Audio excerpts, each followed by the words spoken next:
Үйленіп отау көтердің, мінеке сен де балағас. Тірліктен бірақ жарқыным, үйленбей кеткен адам аз. Сен түгіл қасқыр-қасқырмен, маймылмен маймыл жұптасқан, өз теңін тапқан соң ғана, адымын олар нық басқан. Ойыңмен ісің жаңғырық, кейде оған түйсік жетпейді. Әйел ап бала тудыру ақылдыға жет етпейді. Күнделі құмар сезімді, өрілген үшін отпенен, шатастырып алдық Құдай-ау, бір туар махаббатпенен.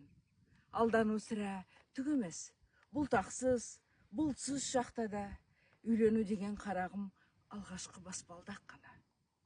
Атанаң, үрім бүтағың бәрі де сені тұрғылдап. Бастысы сұлу жұбайың өзіңе ертең кім болмақ?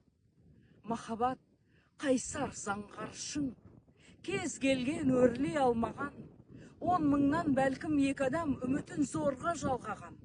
Сондықтан сансыз кеудені, жалғыздық дерті торлаған, қаншама заңғар тұлғалар қанатсыз жардан сорлаған. Тұрмыстың түрлі сынынан сүрінбей өтті десе де, жұбайың досың болды ма? Мінеки бұл басты мәселе. Не бермек тәннің одағы? Жаныңа жаны қосылмау.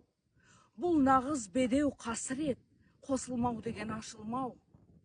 Гүл болып ашылмағанның тілегін кім бар жақтаған? Рухы қосылмағанның сезімі шаттық таппаған. Рухы қосылмағандар жалынсыз, сәнсіз, жақұтсыз. Сондықтан мына жалғанда үшеудің бір бақытсыз. Сондықтан махаббаттың да сырт көзге санын құрайтындар көп. Жай көзге күліп жүргенмен жасырын жылайтындар көп. Тағдырдан қашу мүмкін бе? Жүрсеңде қандай жолменен, бір мәнді сұрақ алдыңнан шығады ылғи көлденең. Жұбайың досың болды ма? Самғатқан сезім шырайын, нақ сондай ұлы бақытты берді ме саған Құдайым? Ойнайма оның көзінде сезіммен рух жарқылы, ұғама шаттық мұңыңды жетінші түйсік арқылы. Ұқпаса, ісің секілді дауылда мұзға жаққан от, рухани, терең түсіну жоқ жерде әрине махаббат.